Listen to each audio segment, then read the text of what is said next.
Welcome to Revenge Report. Don't forget to hit that like button and subscribe for more. Let's dive in. I couldn't stop looking at my phone as I waited in the lobby, staring at the unread message from my mom. She'd been less than enthusiastic about me graduating today. Hell, she'd barely acknowledged I was finishing. I needed to know if they were even going to show up.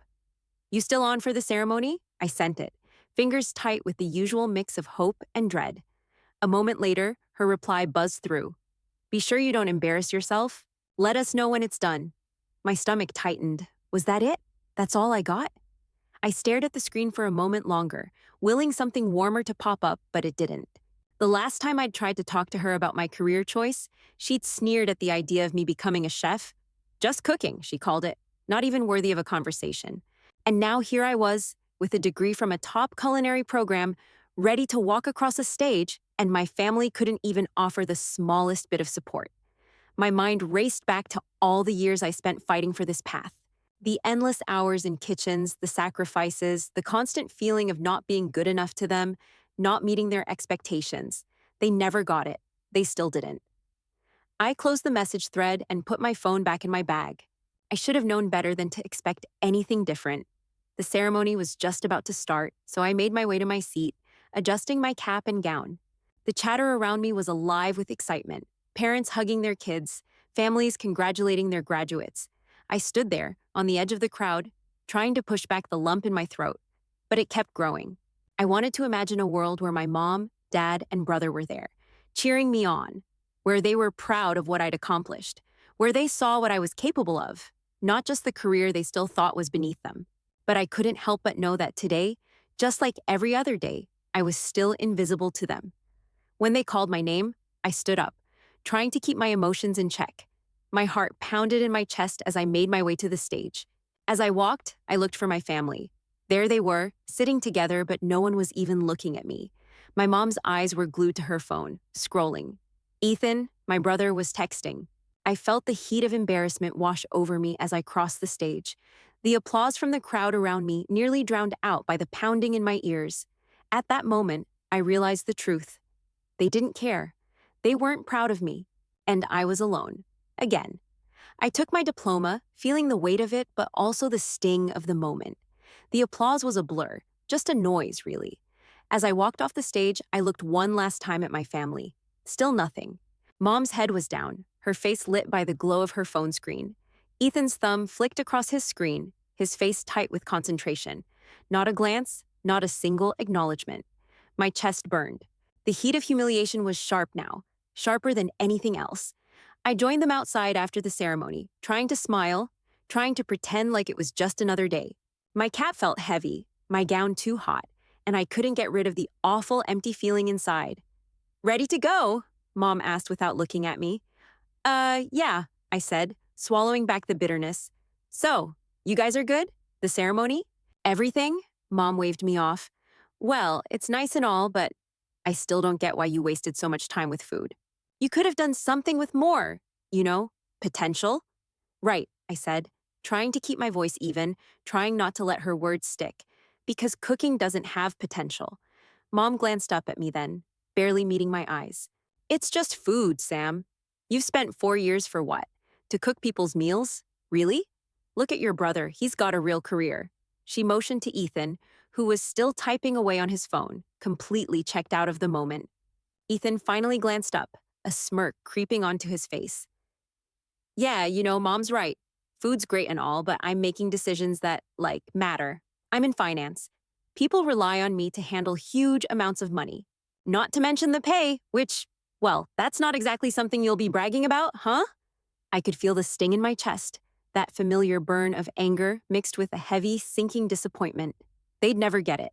I wanted to shout, to scream at them for being so dismissive, for not even seeing the skill and effort it took to get where I was. I'd fought for this, fought for my place in this world, and they were acting like it was nothing, like I was nothing. But what was the point?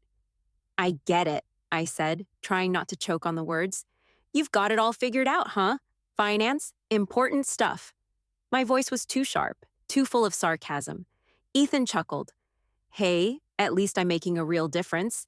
People trust me with their money, Sam." I could feel my heart rate spike. "Yeah? Well, People trust me with their food, Ethan. The meals I make, the ones I spend hours perfecting. That's real too. People eat because they have to. It's not just about the food, it's about the experience, about making something that matters. He snorted, shaking his head. Right, sure, it's important to people who can't cook for themselves. But come on, Sam. You know deep down, finance is where the real stakes are. This cooking thing, it's just a hobby. A hobby. That word was enough to shatter any illusion I had left about today being something different. Ethan's words were nothing new, but hearing them on this day, my day, made it feel like a punch in the gut. Mom turned to me, checking her watch. We'll get some food, I guess. A celebration. But don't expect much, Sam. This is really about Ethan's promotion, not about whatever you're doing. It was like a slap, even though I knew it was coming. I tried to hold on to some shred of hope that maybe today, just today, they'd recognize me. But that hope was quickly fading, like a balloon losing air. Right, I said, my voice low. Of course. They didn't even notice the hurt in my tone. They never did. As I stood there, waiting for them to finish packing up their things, I realized something. My desire to capture the day, to feel like a real graduate, like someone who mattered to the people who should have been my biggest supporters, was slipping away. The celebratory atmosphere that filled the air around me seemed so far away, like something I'd never reach. My family didn't get it, and they never would. I didn't know if I was angry or just tired. Probably both. At that moment, all I wanted was to be somewhere else, to not feel like I was invisible, standing on the edge of a family that barely noticed I existed. I stood there for a few more seconds, trying to figure out what the hell I was supposed to do with this day. It was supposed to be my day, right? I'd worked my ass off for this moment, but now it felt like an afterthought to them. So, I said, forcing some optimism into my voice, are we celebrating my graduation tonight? Maybe go out for a nice dinner? Mom glanced at me like I was asking for something absurd. Oh, we're going out to eat, sure. But it's really more for Ethan. You know, now that he's been promoted and all. Ethan looked up from his phone, half smiling. Yeah, promotion's a big deal. Might as well celebrate that, right? Of course. Ethan's promotion was always the thing that mattered. That was the big deal. My graduation, a nice little add-on to whatever Ethan was doing. I wanted to say something, anything, but the words caught in my throat. So I just nodded, my mouth dry. It's just a nice addition to the day, Mom continued, dismissing me with a flick of her hand. You know how it is. We've got to focus on the big stuff. Big stuff, sure. That's how they saw it. I felt the last bit of the day's excitement drain out of me. What was the point of holding on to this hope that they'd ever understand? We stood around awkwardly for a moment before I tried to salvage a little piece of the day, even if it meant grasping at straws. Hey, can we at least get a few pictures? Just to mark the occasion? Mom sighed, but she gave in. Fine. But let's make it quick, Sam. We've got to get going soon. I pulled my gown into place and adjusted my cap, trying to ignore the way she was already looking at her watch. She fiddled with her phone, snapping a few pictures without much care. Each shot felt like I was the one forcing it, not them. I tried to smile, but the weight of everything was too much, and the smiles felt hollow. Ethan shifted his stance, barely paying attention. These photos are for you, Sam? Or for, like, a future resume? Mom muttered something under her breath, like a joke that wasn't funny, before snapping another picture. I stared at the ground for a second, breathing deeply. I couldn't hold on to the anger, not now. Not when I was trying to make something out of this pathetic attempt at a celebration. I cleared my throat, trying to steer the conversation somewhere else. You know, it's not just about the cooking, I said, trying to make them see what it really meant to me. There's a lot that goes into being a chef. It's more than just food. It's about the craft, the precision. It's like creating something people remember, something they love. Mom's eyes shifted from her phone back to me, like she was really listening for the first time today, but then she shook her head, cutting me off before I could even finish. It's just cooking, Sam. You're not saving lives. It's not something that's going to set you up for a future, you know? The words hit me like a punch in the stomach. I didn't know how much longer I could pretend that this wasn't breaking me. The sharpness in her voice, the way she just dismissed everything I had worked for, every late night, and every sacrifice. It made everything feel so small, so insignificant. I swallowed hard, trying to push the hurt down. I know it's not saving lives, Mom, but it's meaningful. It matters to me. She didn't respond.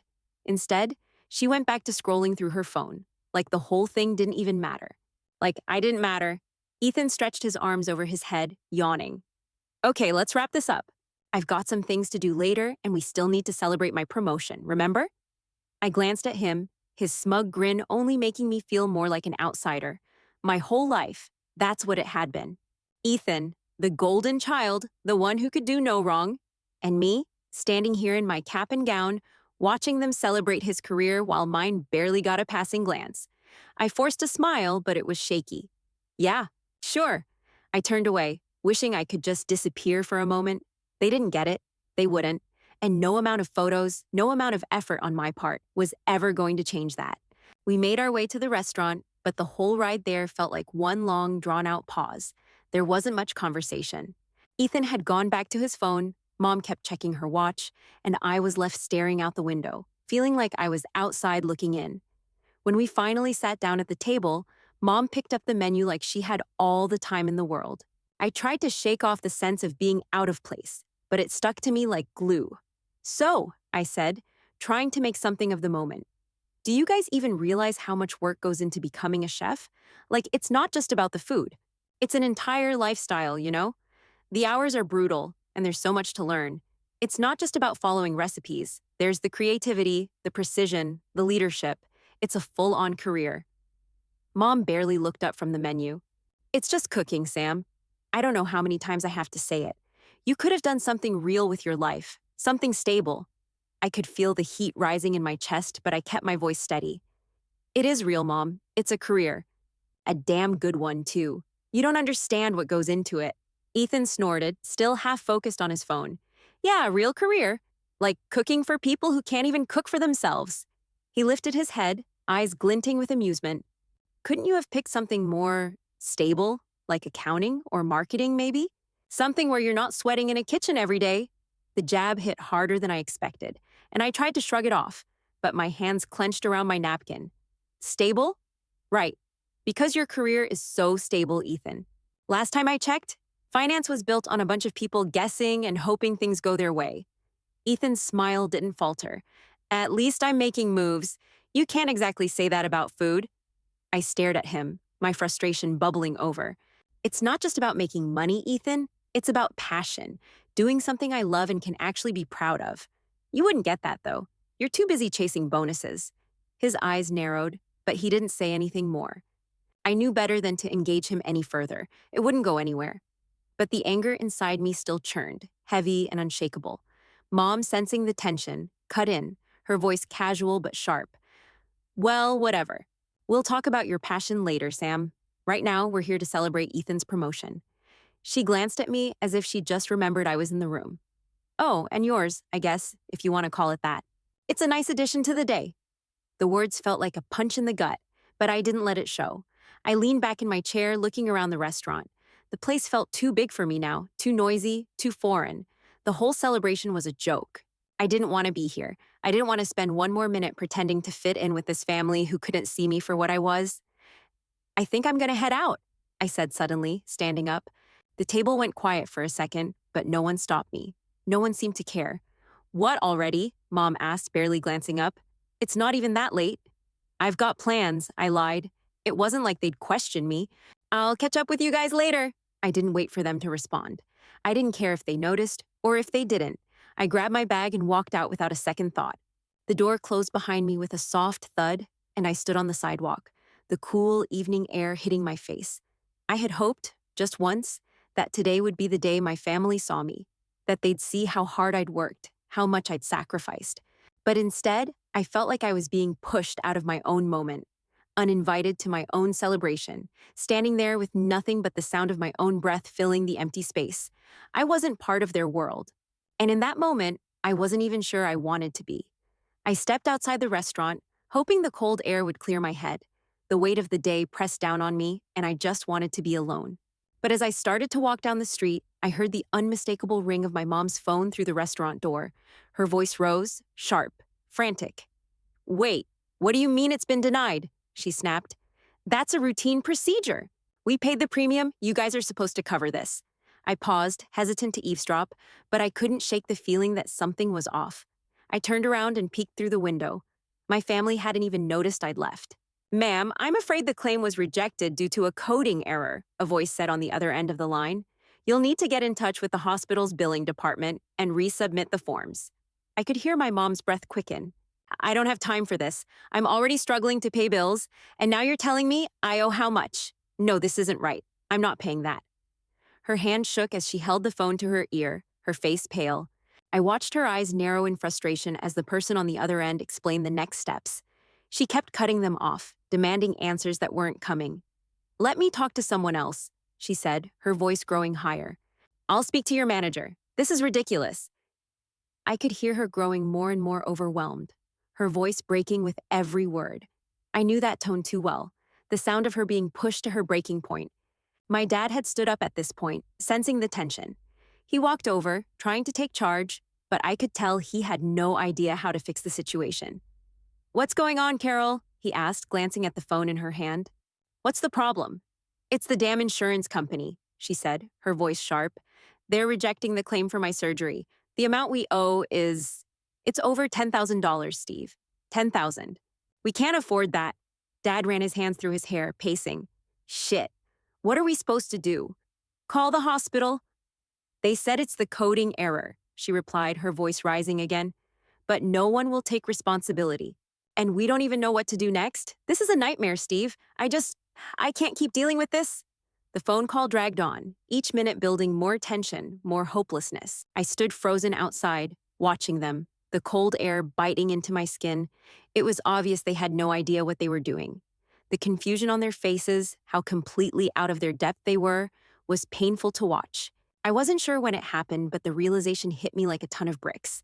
I knew this, I understood it. I dealt with systems like this before. Insurance, regulations, paperwork, food safety codes, compliance forms. It wasn't the same thing, but the process of navigating complex systems, of finding the flaws and fixing them, it was all part of what I did every day. My training in the kitchen had taught me to break things down into parts, to understand how the pieces fit together. This was no different.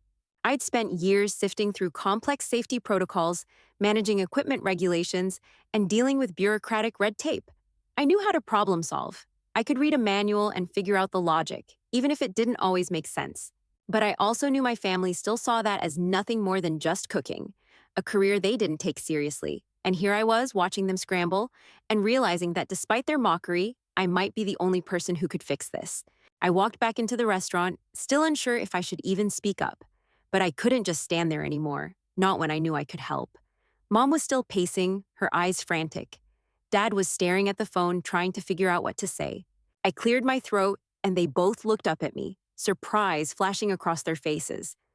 I can help, I said, my voice steady despite the weight of it all. Mom raised an eyebrow. What? You? Sam, this is an insurance issue. This is way beyond. Actually, I know how to deal with this stuff, I interrupted. I know how to talk to the insurance people, how to look for errors. I've had to do it before, with food safety regulations and compliance stuff. I can help figure it out. Her eyes narrowed, skepticism etched across her face. This is a real problem, Sam, not some kitchen nonsense. But Dad was already looking at me, his expression softening. Wait, you can really help? I nodded. Yeah. Let me make a few calls, see what I can dig up. I know the process. It's not as different from what I do at work as you might think. Mom stayed silent for a moment, the weight of the situation still hanging in the air. Finally, she sighed, clearly defeated. Fine, do whatever you have to do.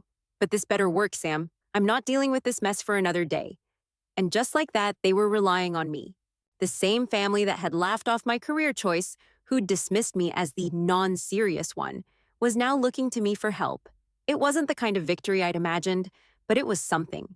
Something that made me feel like maybe, just maybe, I had earned my place. Even if they didn't understand it yet. Mom hesitated, her arms crossed tightly in front of her. I could see her battling the skepticism that had always been there. Her belief that anything I did in the kitchen wasn't real work, wasn't serious. But the frustration on her face was enough to make her nod reluctantly. Fine. If you think you can help, she muttered, then go ahead. Just don't make this worse. I didn't say anything. I just grabbed the pile of paperwork they'd gathered and sat down at the table, my mind already working. The hospital forms were all over the place, but I could make sense of them. I'd navigated mountains of paperwork in my time: regulations, health codes, compliance audits, all things that had their own complex systems and rules. If I could understand the layers of food safety, insurance coding was just another challenge to break apart.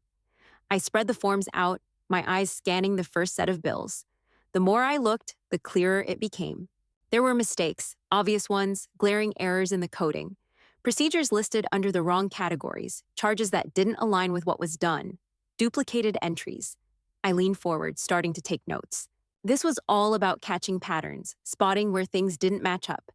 Dad walked over and sat next to me, peering over my shoulder. "What are you seeing?" he asked, his tone cautious. I pointed to a series of charges. "This one here. It's listed under urgent care, but the procedure was routine.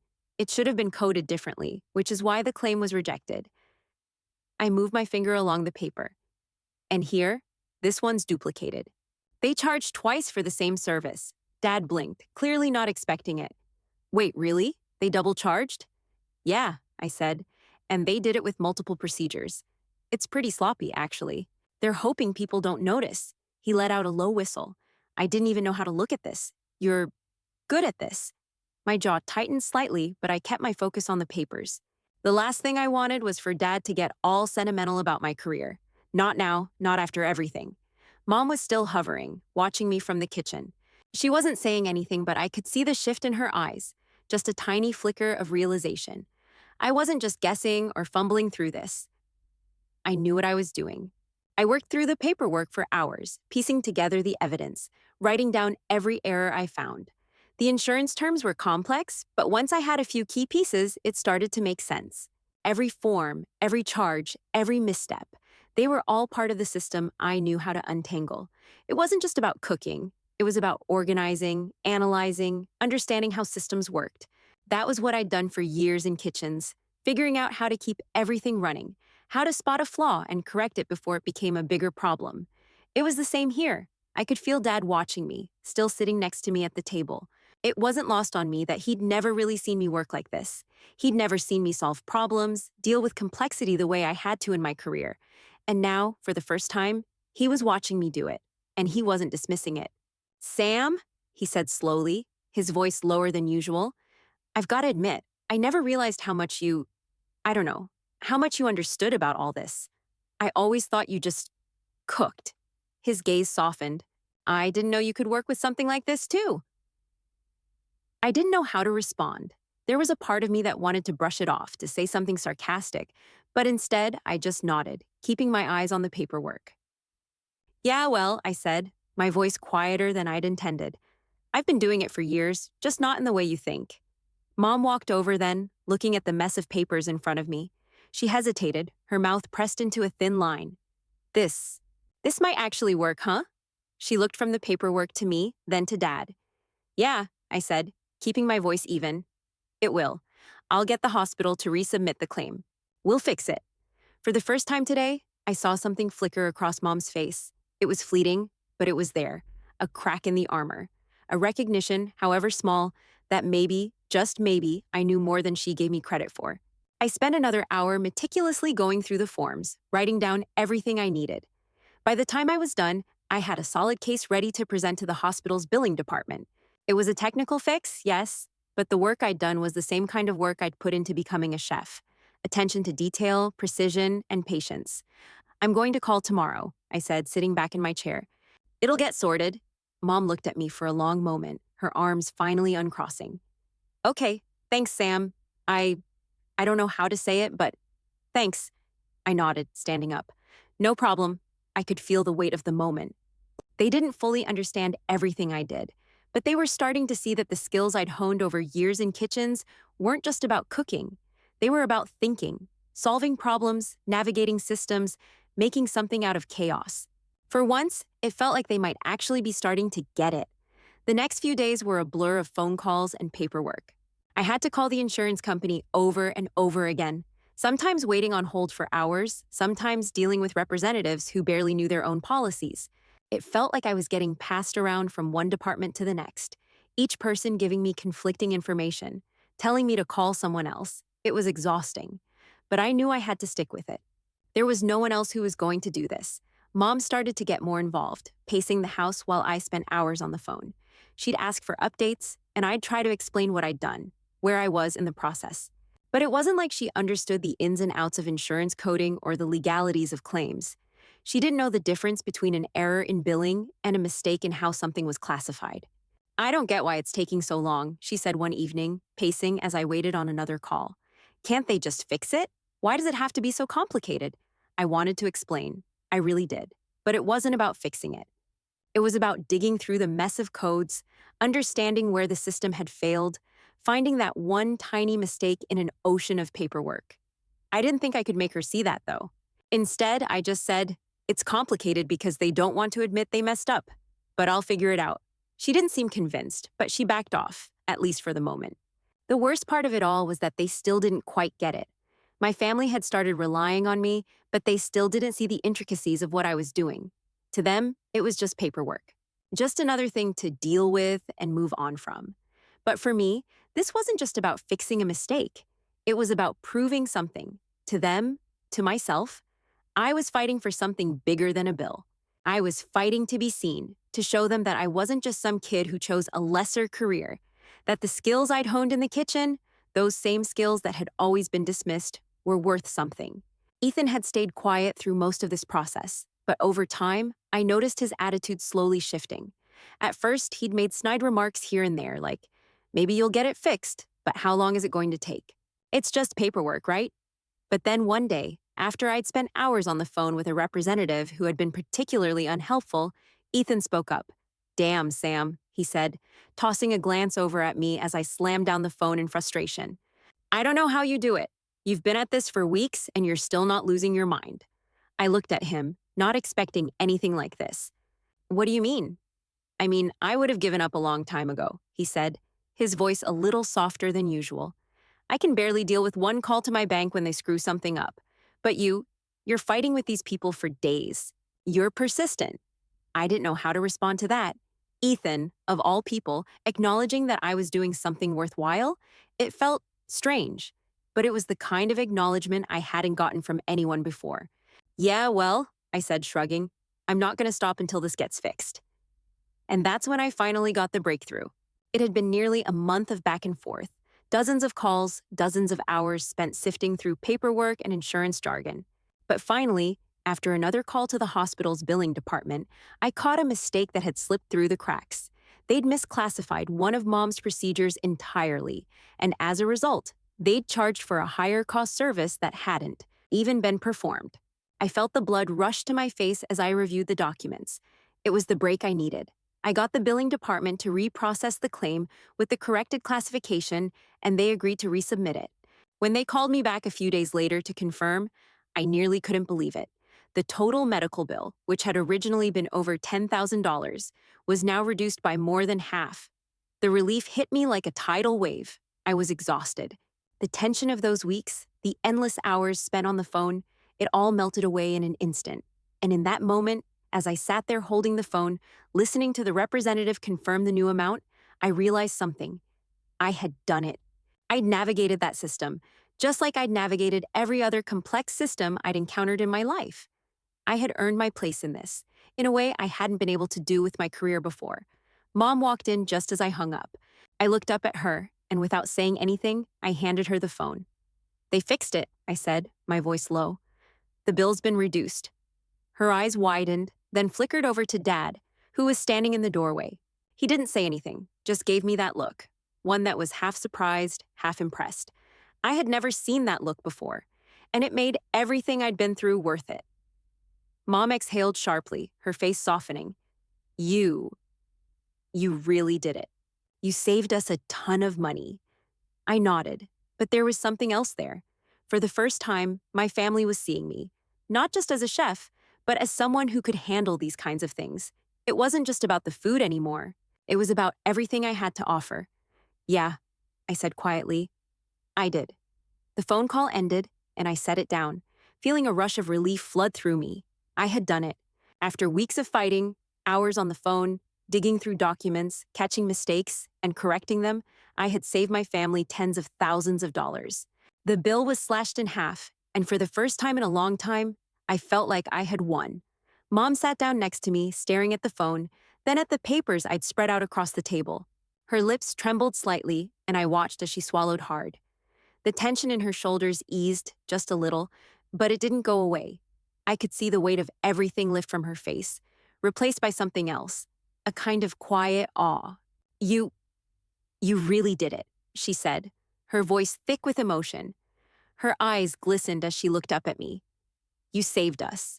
You saved us from losing everything. I didn't know what to say. All the anger I had felt, all the hurt, seemed to dissipate in that moment. I just nodded, letting the quiet sink in. Dad walked over and stood in the doorway, his hands stuffed into his pockets. There was no smile, but there was something else in his eyes, something that hadn't been there before. I could tell he was thinking, really thinking, about everything that had happened. Finally, he spoke. I'm not gonna lie, Sam, he said, his voice softer than I'd ever heard it. I never thought much of your career. I thought it was just about cooking, just about food. He paused for a moment, looking at the floor, then back at me. But now I see how much work you put into everything. I didn't realize how deep your knowledge goes, how much you understand about these systems, about solving problems. It's more than just food, it's real work. You did something real for us. I stood there, stunned, trying to process his words. My dad, who had never understood, who had always made it clear that my career was just a stepping stone to something more respectable, was finally seeing me. Seeing my worth, not just as a chef, but as a person who had spent years mastering something complex, something technical, something valuable. I swallowed, trying to keep the emotion in check. Thanks, Dad. Mom, still quiet beside me, wiped her eyes with the back of her hand. She didn't say anything more, but the look on her face was enough. It was as if, for the first time, she finally realized that what I did wasn't a waste, that I wasn't wasting my time, that I had earned my place. Then Ethan, who had been hanging back, suddenly spoke up. He hadn't said much through this entire process, just silently watching from the sidelines. But now he stepped forward, his hands shoved into his pockets, looking a little less sure of himself. You know, he said, his voice somewhat tentative, I've been kind of a jerk about all this. I've always thought my job was the real thing. I mean, finance, right? But what you've been doing, it's more important than anything I've done. He let out a small, awkward laugh, his eyes meeting mine for the first time since all this started. I don't know how you managed to stay on top of it. You're way more persistent than I ever would be, and you got it done. So, yeah, you're a hell of a lot more capable than I gave you credit for. I didn't know what to say to that. Ethan, admitting he was wrong? That was something new. I just nodded, letting the words settle in. Thanks, Ethan, I said, my voice quiet but steady. For a long moment, no one spoke. We just stood there, letting everything hang in the air. I could feel the weight of the past few weeks, of everything I'd been fighting for, settling into a place where it finally felt right, where I finally felt seen. Not for the chef I was supposed to be, but for the person I'd become. The person who had solved the problem, who had fought through the bureaucracy and the red tape, and who had won. It was more than a breakthrough with the insurance company. It was a breakthrough with my family. Sam, Dad said, breaking the silence again, you've earned more respect than I gave you credit for. He nodded slowly, like he was still processing everything, but his words were genuine. You've done something here that I can't even begin to wrap my head around. I'm proud of you, not just for what you've done, but for how you did it. I wanted to say something, to throw out some sarcastic response or make a joke, but I couldn't. Not now. Instead, I just nodded, swallowing the lump in my throat. For the first time, I felt like they saw me, not just as the cook or the daughter they couldn't understand, but as someone who had earned her place, someone who mattered. And that was more than enough. A few days later, we gathered for dinner, but this time, it felt different. Mom had made a point to make it special, something beyond just a quick meal to mark the occasion. She reserved a table at one of my favorite local spots, a place where I had always imagined going out to eat on some real celebration day, the kind of place that had the fancy menu with wine pairings and dishes I'd only made in school. It felt almost surreal to be here with my family, celebrating my success. As we sat down, I could feel the change in the air. It wasn't just about the food, it wasn't even about the money we'd saved. It was about something bigger, something I hadn't expected to come from any of this. Here's to Sam, Dad said, raising his glass. His voice was steady, but there was something in his eyes that hadn't been there before. You've done something real. You've worked hard, and we see that now. We're proud of you, kid. I hadn't realized how much I needed to hear those words until I heard them. They hit harder than anything I'd been waiting for all these years. I took a breath, trying not to get choked up. Mom nodded, her hand resting on the table. I'll be honest, Sam. I never understood what you were doing. I always thought you were just chasing a pipe dream, and I didn't support you the way I should have. But now I get it. I'm proud of you too. Her words were quiet, but they had weight. I knew she'd meant every one of them. I had never been able to shake the feeling that she saw my career as a waste, as something beneath her expectations for me. But now, in this moment, I knew things were different. Ethan raised his glass too, his expression more serious than usual. And, I gotta admit, he said, his voice surprisingly sincere. I used to think what you did was, well, not important. But now? Now I see it's more than just food. You make a difference, Sam. You really do. I wish I could do something that actually matters to people the way you do. I hadn't expected that from him. Ethan, always the one to brush me off, to look down on what I did. But there he was, genuinely admitting that my work meant more than just a job. I couldn't help but smile, feeling a wave of something new. Respect, maybe, or even gratitude. Thanks, Ethan, I said, feeling the weight of his words sink in. As the night went on, the conversation turned into laughter. We talked about everything and nothing, and I realized how much I had missed this, the way things felt normal again. But this time, it was different. For the first time, I felt connected. Not just because we were family, but because, for once, they understood me. They respected me, not just for my degree, but for everything I had put into getting there, everything I had worked through. And somewhere in all that, I realized something. I didn't need their approval anymore. Not in the way I once had. I didn't need to prove my worth to them. I had done it. I had earned my place, not just as their daughter, but as a person who had worked hard for everything she had. I didn't need their validation anymore because I had validated myself, and that felt like the real victory.